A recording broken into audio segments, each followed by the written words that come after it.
하나님의 나라는 항상 양면성이 존재합니다. 그 양면은 뭐냐면 한쪽 면은 고난이요, 두 번째 면은 영광입니다. 왜냐하면 하나님 나라의 핵심인 이 복음이 가지고 있는 양면성 때문입니다. 예수 그리스도는 십자가의 고난과 부활의 영광으로 대변이 됩니다. 그리스도의 구속의 사건은 십자가와 부활입니다. 십자가는 고난을 상징하는 대표적 사건이고 부활은 영광을 상징하는 이 대표적인 사건입니다. 그래서 여러분, 우리 교회도, 하나님의 나라인 교회도 이 땅에서 고난이 있습니다. 그러나 영광으로 가는 과정이 될 것입니다. 성도들도 마찬가지입니다. 주님을 섬기며 교회를 세우며 하나님 나라의 복음을 증거할 때에 어려움이 따릅니다. 그러나 그 어려움을 잘 이겨낸 자들에게는 영광으로 가는 관문이 되어지는 것입니다.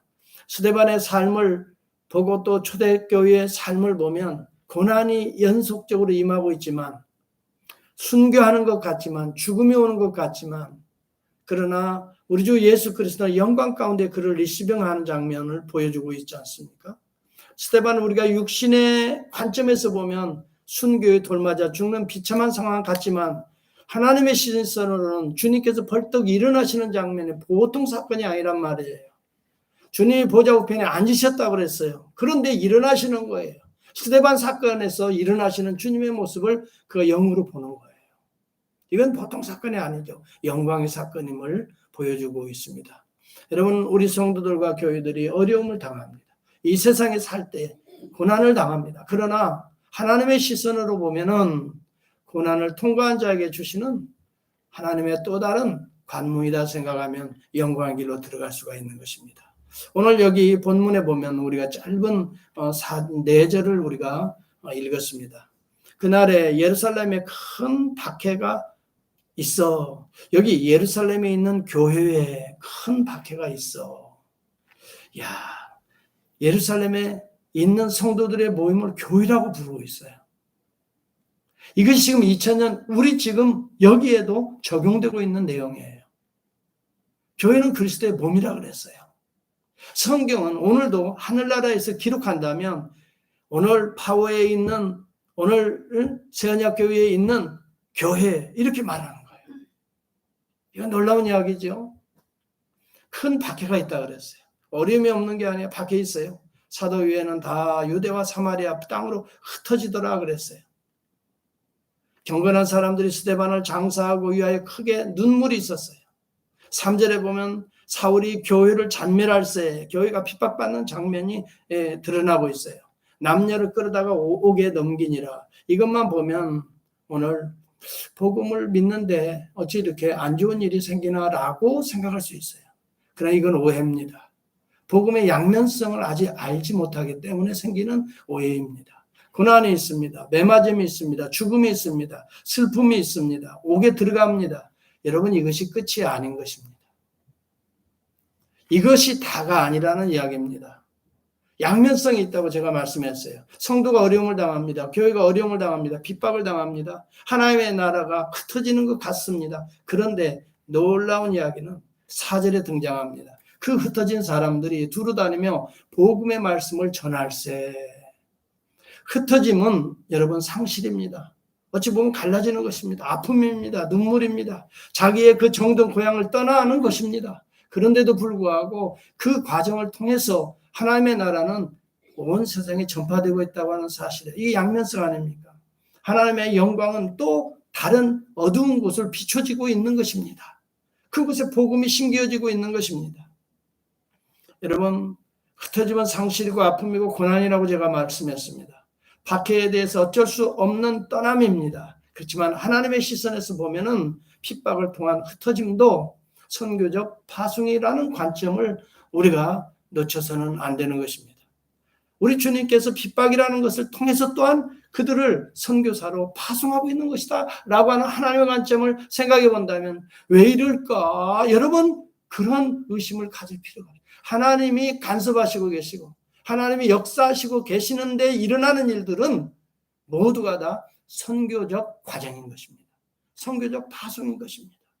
여러분 사도행전을 크게 세 무대가 등장합니다. 사도행전에 예루살렘 전도가 1장에서 7장까지 이어집니다. 예루살렘을 중심으로 하는 복음 전도입니다. 그 다음에 8장에서부터 12장까지, 오늘 우리가 8장에서부터 12장까지는요 흩어지지만 사실은 유대와 온 유대와 사마리아에게 복음이 전파되어지고 있는 두 번째 무대입니다. 그 다음에 여러분 이후에 야고보의 순교가 12장에 등장합니다. 야고보의 순교와 헤롯에 대해 박해가 시작하는 그 시점 13장부터 마지막 27장까지는 온 땅에 어떻게 복음이 증거되는가를 소개해주고 있는 세 번째 무대가 되는 것입니다. 예루살렘이 1장에서 7장까지 있고 8장에서 12장까지 온 유대와 사마리아가 무대가 되는 복음 전도가 있고 그 다음에 13장에서 27장까지 온 땅에 사도 바울을 통해 1차, 2차, 3차 로마 옥에 들어가는 것 같은데 온 땅에 복음이 전파되어지고 있는 새 무대가 사도행전을 감싸고 있는 새 무대인 것입니다. 자, 그런데 여기서 중요한 것은 이렇게 무대가 바뀔 때마다 항상 핍박과 순교가 있었다고 하는 것입니다. 고난이 따라왔다는 것입니다. 무대가 움직일 때마다 그 무대와 무대 사이에는 항상 슬픔과 아픔과 고난이 따라왔다는 사실이에요. 오늘 7장과 8장이 무대가 바뀌어지는 거지요.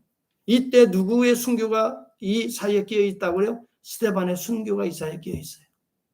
그럼과 동시에 유대와 사마리아로 흩어지면서 그들이 하나님의 말씀을 증거했다라고 그랬어요. 놀랍지 않아요? 여러분 12장에서 누가 순교합니까? 여러분 성경에 보면은 야고보가 칼로 맞아 죽습니다. 그리고 헤롯의 대박해가 시작됩니다.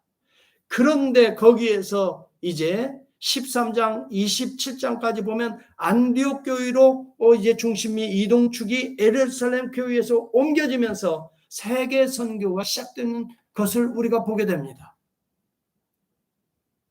여러분 이 사이사이에는 무대가 바뀔 때마다 이런 순교와 핍박이 있었다고 하는 사실을 우리가 눈여겨봐야 됩니다.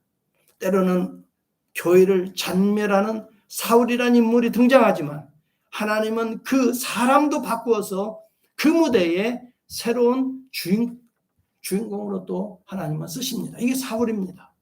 사울은 이 시대만 해도 이 때만 해도 아주 교회를 잔멸하고 사람들을 아주 잡아다가 가정 다니면서 잡아다가 옥에 넘깁니다. 예, 잔멸하다는 말은 마치 포도원에서요 사나운 맹수들이 들어와서 시편 80편에 보면은 멧돼지라고 표현이 되어 있어요. 멧돼지와 들짐승들이 들어와서 포도원을 완전히 파헤치면서 포도 넝쿨을 다 갉아먹는 그런 상황에 인용되는 단어입니다. 용어입니다. 잔멸한 그렇게 들짐승같이 멧돼지같이 사울이 경거망동하게 그리스도인들을 잡아 죽이려 했는데 하나님은 무대가 바뀌면서 그를 또 사용하십니다. 참 이것이 바로 양면성이라는 거, 복음의 양면성이라는 거예요. 놀라운 일들이 이 반전의 역사들이 일어나는 것을 우리가 보게 됩니다. 나중에 사도 바울은 그렇게 고백하죠. 갈라디아서 1장 14절에 내가 내 동족 중 여러 영갑자보다 유대교를 지나치게 믿었다 그랬어요. 내 조상의 유전에 대하여 더욱 열심히 있었기 때문에 하나님의 교회를 심히 핍박하고 잔해했다 그런 고백을 하게 됩니다. 여러분 다메섹 도상에서 사도 바울이 예수 만나기 전에는 이렇게 아주 못된 짓을 아주 하나님 앞에 그것도 자기가 믿는 이 신앙 때문에 그랬어요. 유대교라고 하는 신앙 때문에. 여러분 이 이즘이 얼마나 무서운가를 우리는 깨닫게 됩니다. 예수 중심의 우리는 복음주의가 아니면은 우리는 이즘에 사로잡힐 수밖에 없어요. 민족주의에 사로잡힌다든지. 네. 여러분 흩어짐도 있어요. 1장 중반절에 보면 큰 핍박이 나서 사도유회는 유대와 사마리아 모든 땅으로 흩어졌다 그랬어요. 사도들은 아직도 남아있는 유대 성도들을 보살펴야 될 더 큰 핍박이 와도 그들을 책임져야 될 입장에 있었기 때문에 사도들은 여전히 지키고 있었던 것 같아요. 그러나 우선 사도들이 성도들은 다 피신하도록 도와줬던 것 같아요. 유대와 사마리아의 온 땅으로 빨리 흩어지도록.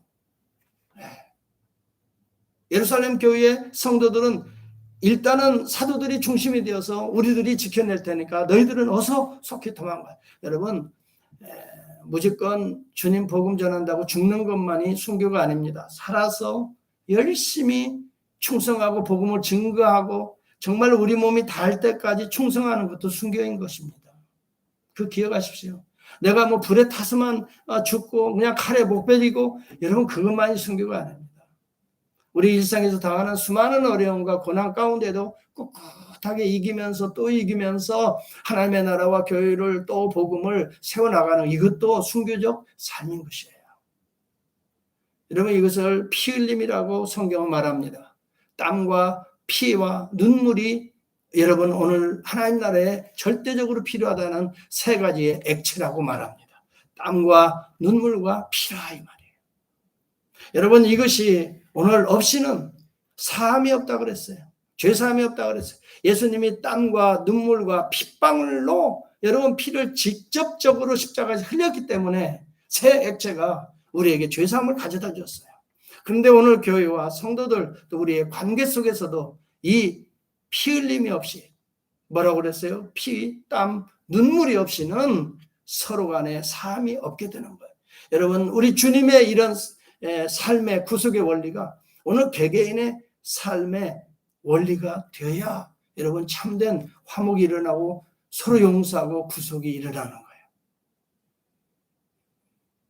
부부관계도 마찬가지예요. 피와 땀과 눈물이 서로 이걸 저는 십자가로 복음으로 해석을 합니다만, 이것들이 서로 있을 때에 서로 간의 관계가 되고 구속이 그 가운데서 일어나 서로 용서하고 서로 화목하게 되고, 여러분 구속이라는 걸 너무 신학적으로 어렵게만 생각하지만 서로 죄를 용서해주고 씻어주는 거예요. 그리고 화목하게 하는 거예요. 아버지 하나님과 먼저 화목하고 또 이웃과 이렇게 부부간에 또 형제간에 또 이웃들 간에 동료들 간에 화목하는 거, 이것을 구속이라고 말하는 거예요. 여기에는 세 가지 액체가 필요하다고 그랬죠. 뭐라고 그랬어요? 제가 뭐예요? 피와 또요 땀과 또 뭐예요? 눈물이 필요하다. 이게 없으면 사실 우리의 관계가 허접한 관계가 됩니다. 서로에게 여러분 피와 땀과 눈물이 있어야 됩니다. 우리 민족에게도 피와 땀과 눈물로 우리 조선 땅을 구속시킨 인물들이 있습니다. 선교사들이잖아요. 여러분, 제가 누누이 설교하면서 제가 여러분께 소개했습니다. 마포구 합정동에 가보면은 절두산에 양화진 외국인 묘지가 있는데요. 조국 대한민국을 위해서 헌신한 15개국에서 온 외국인들이 묻혀 있는 곳이에요. 총 가족들이 417명 묻혀 있다고 그러는데요. 거기에 선교사들이 145명의 가족들이 다 묻혀 있어요. 저는 한번 그 땅을 밟아보고 참 그 무덤을 보면서 참 많은 것을 깨달았어요. 어린아이들이 45명, 3분의 1이 어린아이들이 희생됐어요. 이건 피와 땀과 눈물이 우리 조국 땅에 십자가를 심기 위해서 피와 땀과 눈물이 거기에 묻혀 있는 겁니다. 이것이 우리 조선 땅 어둠의 땅을 구속한 겁니다. 그것 덕분에 우리가 구원받은 거 아니겠습니까? 여러분, 145명만 선교사가 아닙니다.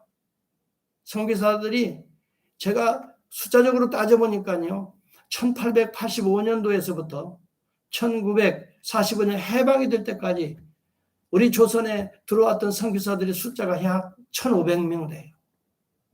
1,500여 명 돼요. 이 인물들이 피와 땀과 눈물을 한국 땅에 쏟은 것입니다. 여기에 한국 땅에 구속의 역사가 일어난 겁니다. 여기에 선교사들이 다 묻힌 건 아니에요. 양화진에 다 묻힌 거 아니에요. 캐나다 출신 초대 선교자 맥켄지 선교사는요, 황해도 소래에 묻혀 있습니다. 남장로교 출신 선교사들은요, 광주 양림동에 묻혀 있습니다. 스카필들은요, 국립묘지에 안장되었습니다. 호주 선교사들은 부산과 마산과 진주에 지금 흩어져 있습니다. 여러분, 우리가 알아야 됩니다. 피와 땀과 눈물이 오늘 사실은 양면성을 가지고 있다면 이것이 새로운 생명을 잉태하는 자양분이 된다는 걸 우리는 잊지 말아야 될 거예요.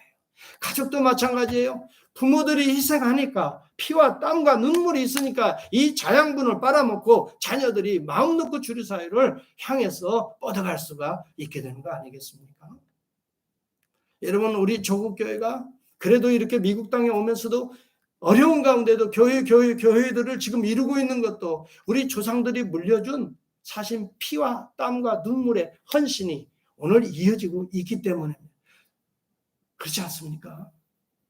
제 믿음이 뭐 얼마나 대단해요.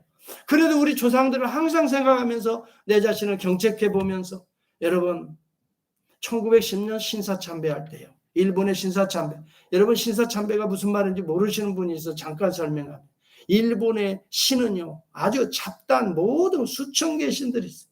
그래서 신사를 만들어 놓고 수도 없는 신들을 거기다 사당에 모셔놓고, 우리 한국을 점령했을 때, 한국을 무력으로 점령했을 때 이런 신사들을 한국의 교회 앞에다, 교회 입구에다 만들어 놓고 절하고 들어가서 예배드리라 이 말이에요.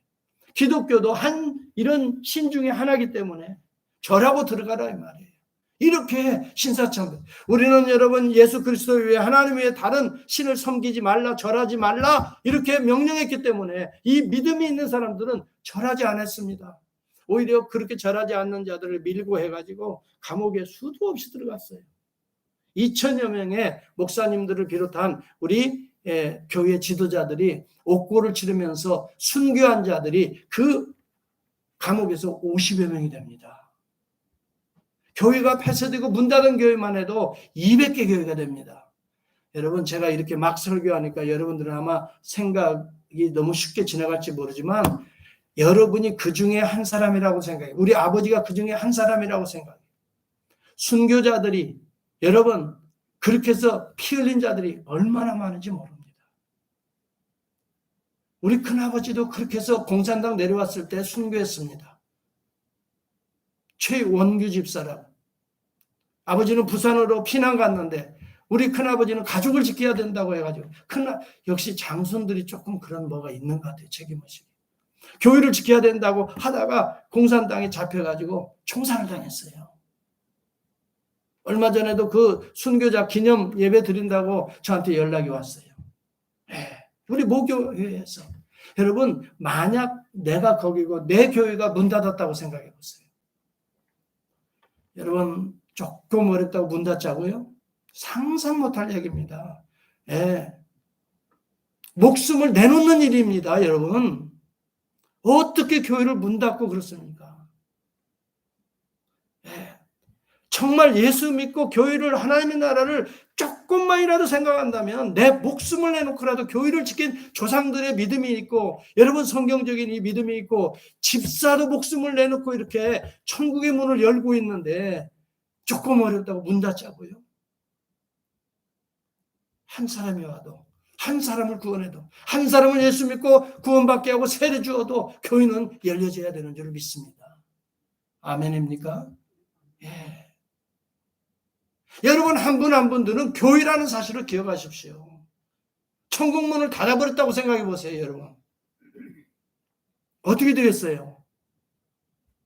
어디서 복음을 전해서 듣습니까? 여러분, 우리가 알아야 됩니다. 복음에는 양면성이 있습니다. 우리의 삶에도 양면성이 존재합니다. 어떤 사람은 그래요.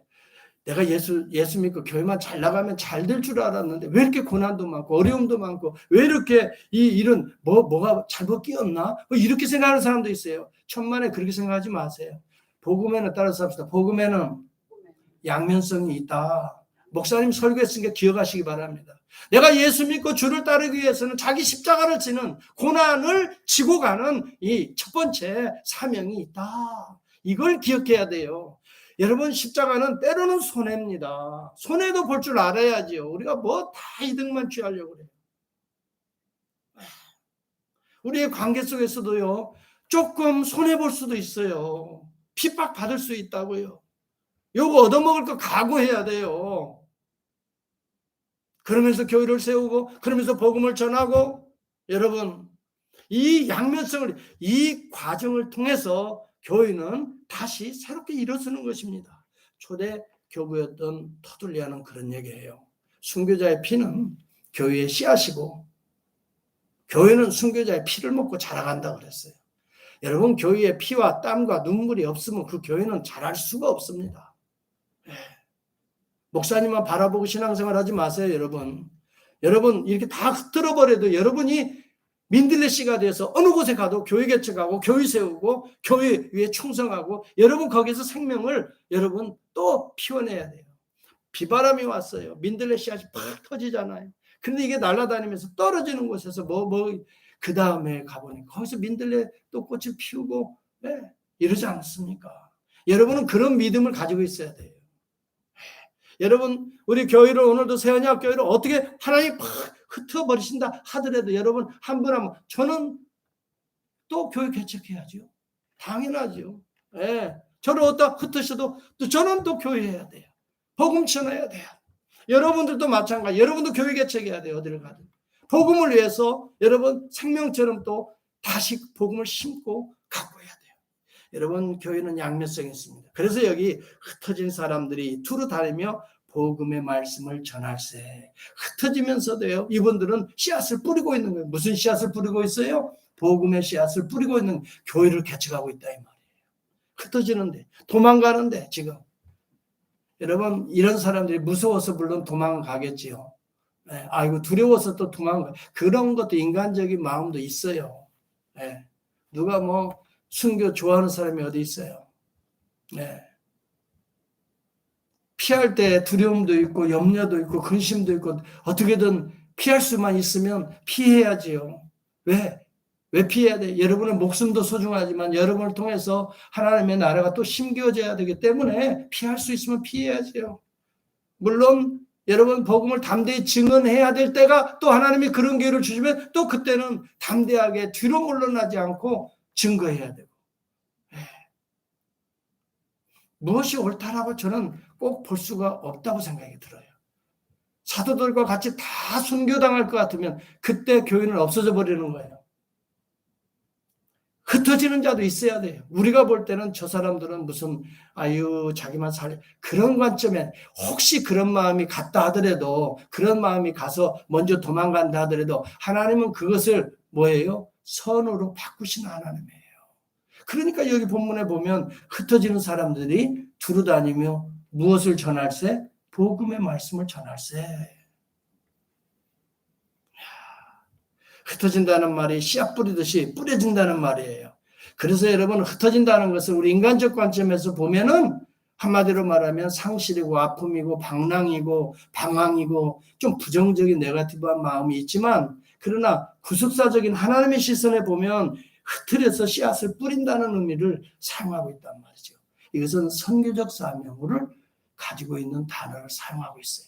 제 얘기가 아닙니다. 성경신학자들의 해석입니다. 흩어짐이 나눔이고 상실이고 아픔이고 고통인 것 같은데 하나님은 그 흩어짐의 과정을 통해서 하나님의 시선에서는 하나님의 역사를 심고 있다는 거예요. 가는 곳마다 흩뿌려서서. 그래서 여러분 죽으나 죽지 않는 거예요. 예수가 십자가에 죽었으나 죽지 않는 거예요. 다시 사는 거예요. 이게 복음의 특징의 양면성이라 이 말이에요. 망하는 것 같은데 인간적인 관점에서 보면 수치스러운 것 같은데 아니라는 거예요. 영광스럽다는 거예요. 그게. 왜? 하나님은 그를 통해 또 다른 역사를 또 새롭게 출발하기 때문에 그런 거예요. 여러분의 인생이 바로 그와 같습니다. 때로는 우리가 어려움 당합니다. 때로는 비굴하게 뭐 하는 것 사람들이 볼 때는 그런 것 같아요. 그런데 아닙니다. 하나님의 시선에서 보면 그 과정, 우리의 연약한 과정을 통해서도 하나님은 놀랍게 새로운 역사를 뿌리고 있는 거예요.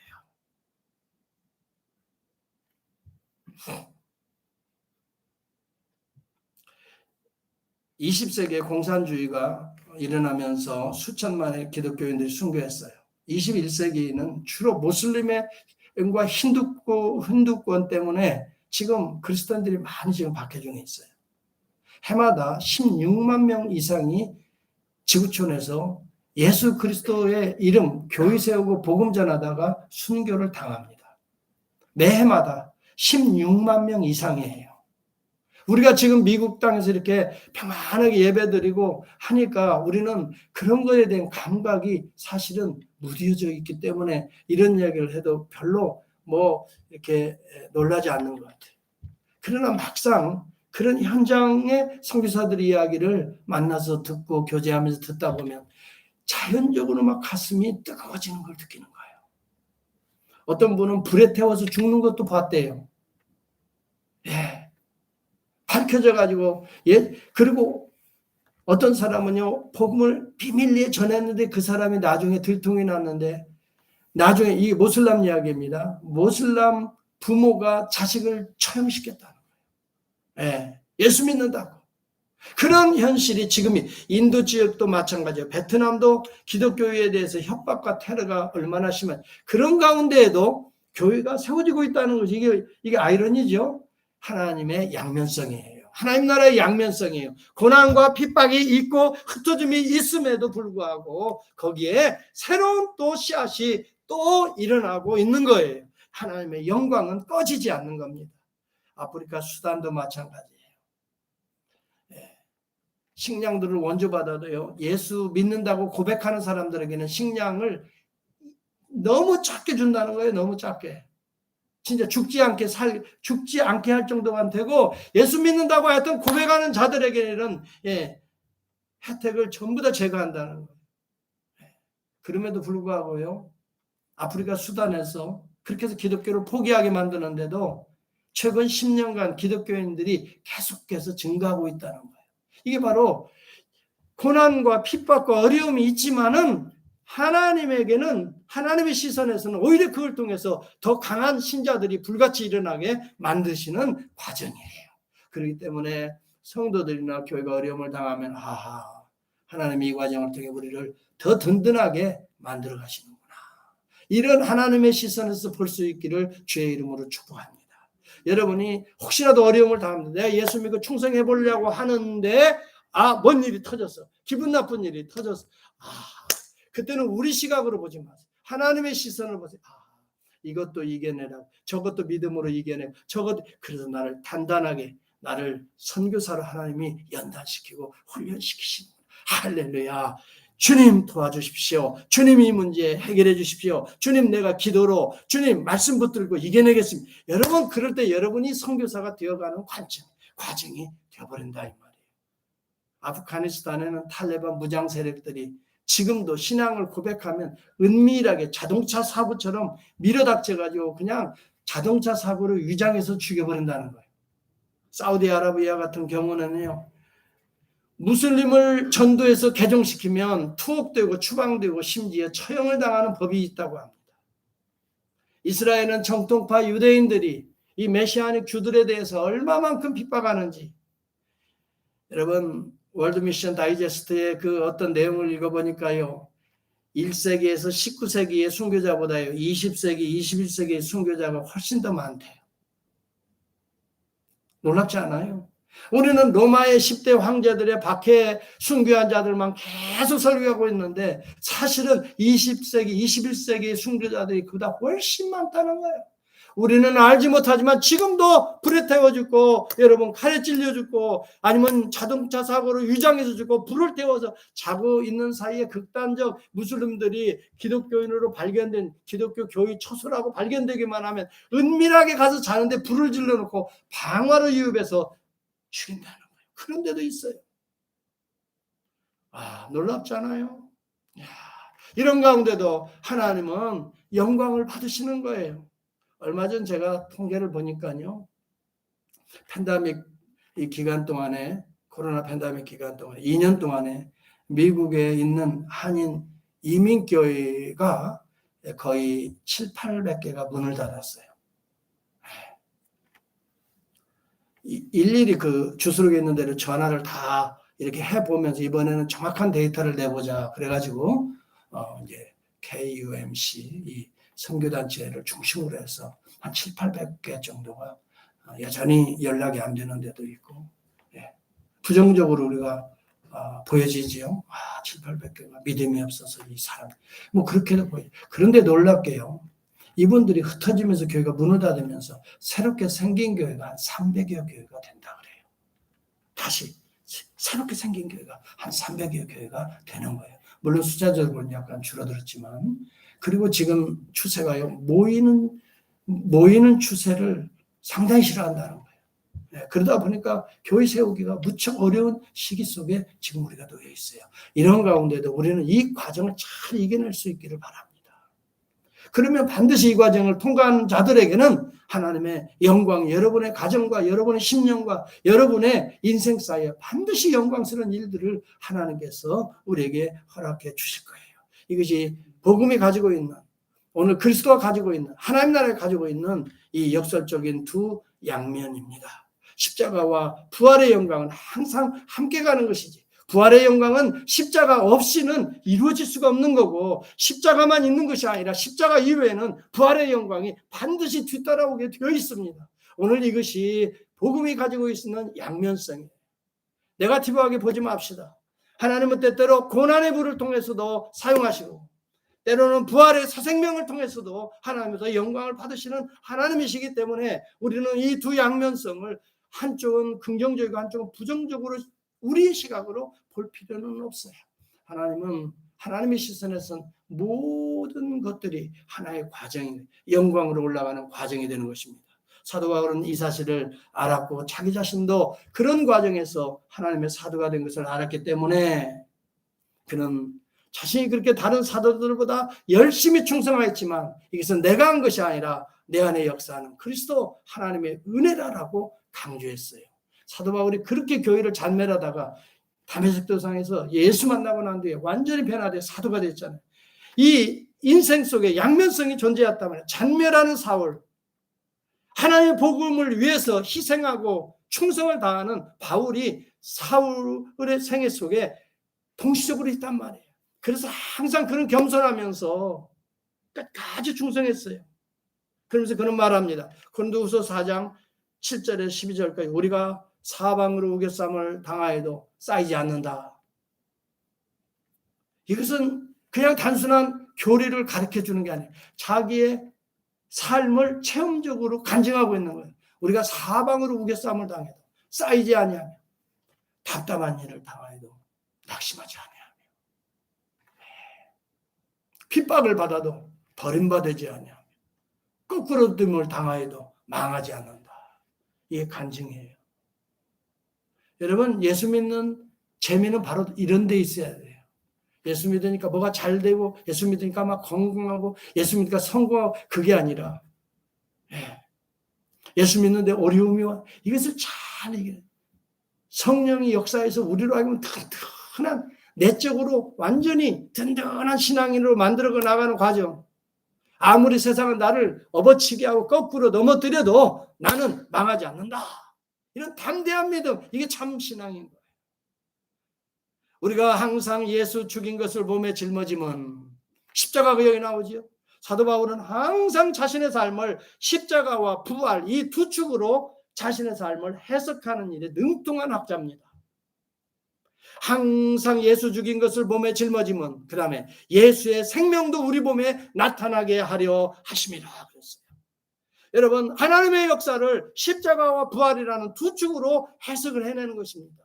구원의 역사, 구속의 역사, 우리가 영광이라는 것은 십자가 없이 나타나는 것이 아니라 십자가를 짊어지는 자에게 나타난다. 예수의 생명이 또한 우리 죽을 육체에 나타날 것이다. 그래서 우리가 부활하게 될 것이다. 할렐루야. 여러분, 성령이 핍박 중에도 살아 역사한다는 증거입니다.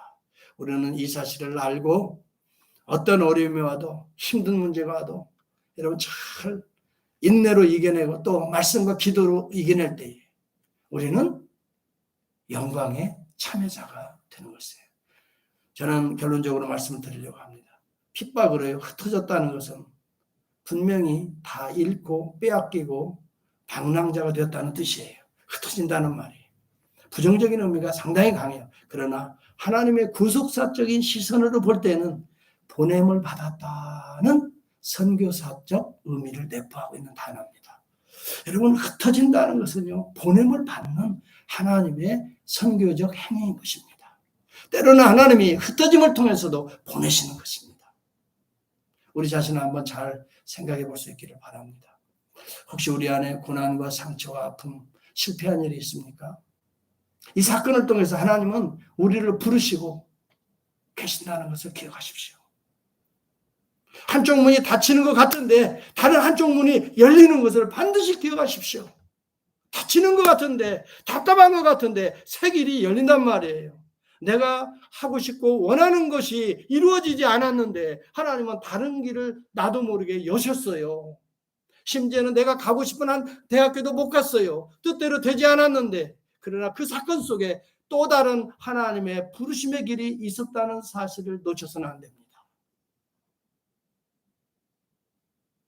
하나님은 다른 길을 여셨습니다. 여러분, 오늘 본문에 나타난 흩어지는 사람들은 자기들이 가고 싶은 길을 간 것이 아니에요. 자기들은 사마리아로 간다는 거, 유대인들은 죽을 맛한 일이에요. 그렇지만 여기 성경은 사마리아로, 유대로, 온 유대와 사마리아라는 단어가 여기 쓰여 있어요. 사마리아 모든 땅이라고 또 그걸 말하고 있거든요. 유대인들은 사마리아 땅을 밟는 것을 수치스럽게 생각해요. 민족주의적인 어떤 감정이 있기 때문에 그런 게 있어요. 그런데 그 땅을 가게 하시는 하나님은 도대체 누구십니까? 그 땅을 받게 하시는 하나님은 누구십니까? 할 수 없이 갈 수밖에 없어요. 사마리아 땅에 숨을 수밖에 없어요. 그래서 사마리아 땅으로 흩어지는 거예요. 그런데 그곳에 숨었는데 거기에 교회가 세워지더라 이 말이에요. 복음이 전해지더라 이 말이에요. 그 하나님은 누구십니까? 어떻게 우리가 그런 현실들을 해석할 수 있습니까? 사마리아에 왔는데 남들이 볼 때는 부정적으로 보이는 그 사람을 만났는데 별로 유익하지 않을 것 같은 그 사람을 만났는데 하나님은 그 가운데서 놀라운 역사를 시작한다면 그 하나님은 누구십니까 도대체? 여러분의 생각대로 다 되는 하나님이라면 여러분, 하나님은 수준 낮은 하나님일 수밖에 없어요. 우리의 생각대로 다 되시는 하나님이라면 하나님은 정말 천박한 하나님일 수밖에 없어요. 우리가 원하는 대로 다 이루시게 하시는 하나님이라면 정말 천박한 하나님이에요. 우리가 원하고 우리가 가고 싶고 우리가 누리고 싶은 것들을 그대로 다 주시는 하나님이라면 우리 하나님은 어떤 의미에서 보면 수준 낮은 하나님이 될 수밖에 없지 않아요. 그렇잖아요. 여러분 인정하시죠? 여러분 대단하다고 여러분 생각하시는 분이 여기 앉아 계십니까? 적어도 나 정도는 뭐 이렇게 생각하십니까?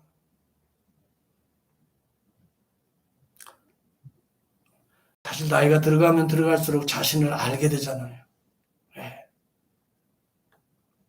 제 경우를 보더라도 제가 대단히 똑똑한 줄 알았어요. 한참 잘 나갈 때만 해도 공부하고 뭐 미국까지 유학 가서 막 공부하고 대단한 뭐 좀 알고 그런 줄 알았는데요. 가면 갈수록 모르는 게 더 많고 무식한 종이에요. 정말 생각도 얼마나 짧은지 감정도 왜 그리 쉽게 요동을 치는지 저는 제 자신을 볼 때마다 그냥 우습기도 하고 어느 때 보면 조금 지나놓고 보면 얼마나 내가 유치한 생각을 하고 조잡하게 감정을 품고 살았는지 이런 것들 때문에 하나님 앞에 설 때마다 항상 소우스럽고 죄송하고 회개하고 아버지 이런 천박한 종입니다.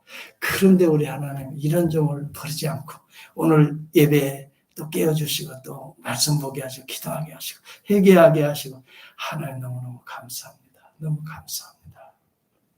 하나님께서는 내 생각대로 안 된다 그래서 내가 어느 때는 그냥 화가 나가지고 하나님을 원망한 적도 있는데 또 지나놓고 보니까 하나님도 세계를 확 열어주셔서 또 하나님 영광의 길을 가게 하시고 사랑하는 성도 여러분 오늘 우리의 삶의 현실이 우리의 뜻대로 안 된다고 그래서 또 가고 싶지 않은 길을 할 수 없이 간다고 해서 낙심할 거 없어요.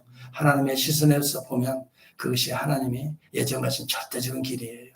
그걸 통해서 역사하시는 하나님이세요. 거기서 하나님의 뜻을 발견하면 영광의 길로 들어가게 돼요. 그 가운데서 하나님의 뜻을 발견한 자는 믿음으로 아멘한 자는 영광의 길이 바뀌어지는 거예요. 제가 어느 목사님 이야기를 들었는데요. 어느 성도가 건강했대요. 그런데 갑작스럽게 생각지 않은 질병이 찾아서 병원에 입원해. 그것도 하루 이틀에 나올 줄 알았는데 그냥 몇 달을 병원에 입원하게 되는 그런 상황이 되었대요.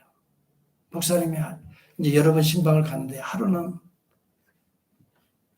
그분이 그런 얘기를, 목사님, 사실 저는 예수 믿은 지 너무 오래되고 명색이 집사인데 누구보다 예수 믿으라고 한마디 전해보지 못했습니다.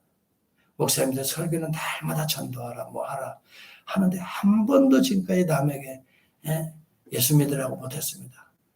제가 지금까지 한 것은 친구 보고 야 한번 교회 나가자 이 정도는 여러 번 했다는 거예요. 그렇지만 예수가 누구인지 한 번도 내 입으로 그리스도인지 주님이신지 창조주 구속자인 것을 한 번도 증거하지 못했습니다. 내가 이렇게 병원에 집어넣고 하나님께서 집어넣고 이제서 성경 보면서 너무 놀라게 예수가 이런 분이시다는 것을 깨닫고 자기 가슴이 지금 불타올라가지고, 그분은 돈도 좀 벌고 아주 지금까지 잘 살고 했기 때문에 독방 좋은 방을 차지하고 있었다는 거예요. 그런데 그 병원에 이야기해서 방을 옮겨달라고 그랬대요. 독방에서 나와가지고 사람들이 있는 방으로 옮겨달라고 그랬대요. 목사님 어느 날 가보니까 방에 옮겨져서, 그랬더니 그 이야기를 하는 거예요. 그 목사님에게 왜 옮겼냐고. 이게 편안하게 이 정말 가족들이 오고 가고 또 가족들이 옆에서 같이 잘 수도 있는 이 방에서 그냥 머물지 왜 옮겼냐고 그랬더니 그분이 놀라운 이야기를 그렇게 하더라는 거예요. 한 번도 예수 믿으라고 내가 전도를 못했다는 걸 그 병실에서 깨닫고, 내가 이 병실에 있으면 뭐해.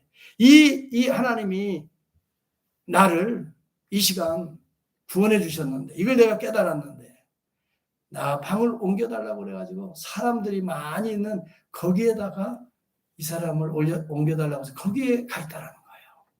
그래서 뭐 하는가? 그럼 뭐 해요? 거기에서 한 사람 한 사람 정말 연약하고 병든 그 다 누군가의 도움의 손길이 필요한 자들에게 말을 살살 걸어주면서 진짜 예수를 전했다는 거예요. 한 사람 전하고 그 옆에 또 전하고 또 전하고.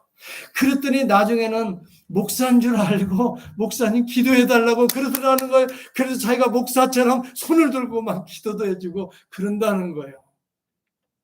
그러면서 자기 인생이 바뀌었습니다. 처음에는 왜 나를 이 3개월이 넘도록 치료해 주시지 않고 이렇게 병실에 던져놨는가 원망했는데, 하나님께서 그것이 네가 가고 네가 심겨져야 될 복음의 선교지라는 사실을 인지해서 내가 말씀 보고 깨달았습니다. 이제부터는 내가 어디에 던져져더라도 복음 전하랍니다.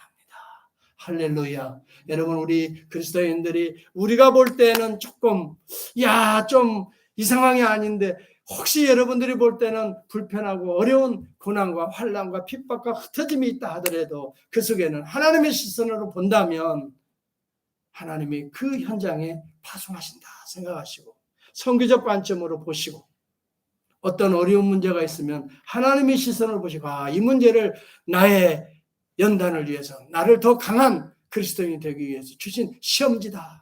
이것을 잘 풀어서 하나님께 영광으로 올려드리는 고난의 현장이 영광의 현장으로 바뀌어지는 그러한 의미 있는 생애로 여러분 우리의 삶이 바뀌어지고, 어두운 상황에 우리가 처한다 할지라도 하나님의 은혜의 빛의 광선을 발하여서 영광이 나타나는 복된 생애로 변화되는 그런 삶이 될 수 있도록 여러분 간구하시고요. 또 그러한 것들을 진지하게 생각하면서 한번 한 주간 또 남은 생에 한번 살아볼 수